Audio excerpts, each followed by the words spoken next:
निषेध असो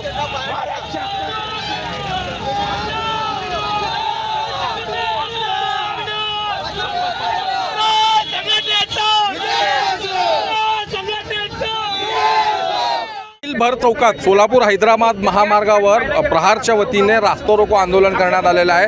आपण पाहू शकता हा सोलापूर हैदराबाद महामार्ग आहे आणि इथं बैलगाड्या देखील आणून ठेवलेल्या आहेत।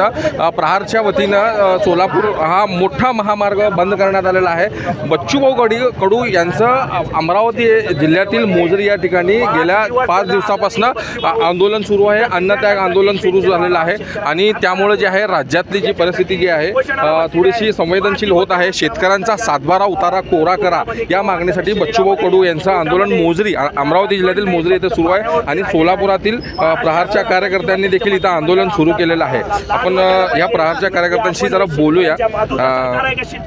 काय सांगाल तुम्ही? दिव्यांग महिला सर्वपणे तिघा सरकारचा मी निषेध करतो। गेल्या 5 दिवसापासून आदरणीय आमचे पक्षप्रमुख बच्चूभाऊ कडू अन्न न खाता उपोषण करत आहे। अमरावतीमध्ये कुठल्या प्रकारचे सरकार दखल घेत नाही। शेतकऱ्याचं जेव्हा सत्यामध्ये यायच्या अगोदर ते देवेंद्र फडणवीसने सांगितलं होते की शेतकऱ्याला कर्जमाफी आम्ही करू, शेतकऱ्याचा उतारा कोरा करू। अनेक त्यांनी जे वादे केले ते वाद पूर्ण झाला नाही। त्या अनुषंगाने आमच्या बच्चूभाऊंनी जे आंदोलन अमरावतीमध्ये केलेत त्या आंदोलनांना 5 दिवस झाले, आतापर्यंत सरकार कुठली दखल घेत नाही। आज सोलापुरात आम्ही रस्ता रोको आंदोलन केलंय। 14 तारखेला बच्चूभाऊंचा आदेश आम्ही बनणार आहे। बच्चूभाऊ 14 तारखेला आम्हाला जे आदेश नागपूरला आम्ही पूर्ण प्रशासनिक जाणार आहे। आता अजून पुढे काय काय तुम्ही नियोजन केलं आंदोलन करण्याचं? काय काय वेगवेगळे आंदोलन करताय तुम्ही नेहमी? तर आता पुढचा आज रास्ता रोको केला, आता पुढे काय? पुढे भाऊंचा आदेश येईपर्यंत आम्ही थांबणार आहे। आज आम्ही गृहबिर घेऊन पूर्ण आमचे कार्यकर्ते घेऊन आम्ही रस्ता रोको आंदोलन केलंय, पुन्हा आम्ही जाम केलेला आहे। उद्या बच्चूभाऊंचा 14 तारखेचा आदेश आला तर आक्रमक याच्यापेक्षा आक्रमक आंदोलन करू, किंवा देवेंद्र फडणवीसच्या इकडे जाऊ, एकनाथ शिंदे साहेबांच्या इकडे जाऊ, किंवा अजितदादा घरात घुसू आम्ही। 100% मी आक्रमक भूमिका घेतल्याशिवाय प्रशासनाकडे राहणार नाही। बच्चूभाऊ कडूंची तब्येत दिवसेंदिवस खालावत चाललेली आहे आणि सरकार देखील दखल घेत नाही, तर काय सांगाल? त्यासाठी मी तिघी सरकारचा निषेध करतो की जेणेकरून बच्चूभाऊ 5 दिवस झाले 5-6 किलो त्यांचं वजन कमी झालंय। तर आम्हाला त्या देवाची काळजी आहे आम्हाला। ज्या माणसांनी रात्रंदिवस गोरगरिबांसाठी जे कष्ट आंदोलन करून अपंगासाठी न्याय मिळवून देण्यासाठी तसा माणूस असायला पाहिजे महाराष्ट्रामध्ये लढाऊ नेता म्हणून। हे लढाऊ नेता संपवण्याचं काम आहे, हे तिघी सरकार करत त्यांचा मी निषेध करतो।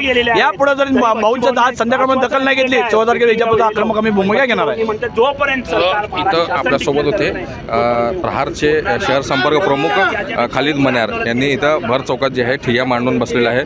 तर त्यांचे शहर अध्यक्ष देखील आहेत अजित कुलकर्णी।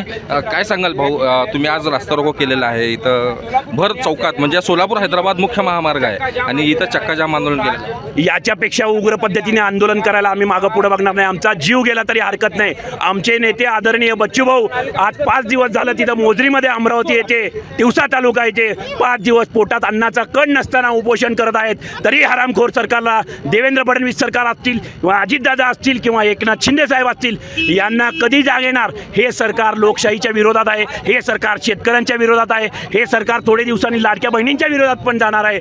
पण जनसामान्यांना न्याय देण्याचा हेतू या सरकारच्या हातनं किंवा साध्य होणार नाही।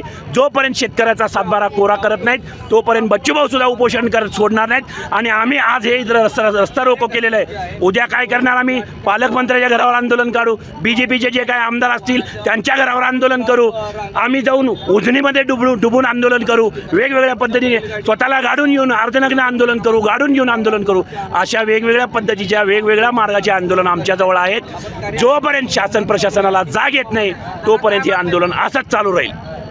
तर आपल्यासोबत होते सोलापुरातील प्रहार संघटनेचे पदाधिकारी यांनी शेतकऱ्यांचा 7/12 उतारा जोपर्यंत कोरा होत नाही तोपर्यंत त्यांचं आंदोलन उग्र स्वरूपाचं आंदोलन आणि दिवसेंदिवस उग्रच करणार असं त्यांनी प्रतिक्रिया दिली आहे। माझ टाइम्सचा इरफान शेख, सोलापूर।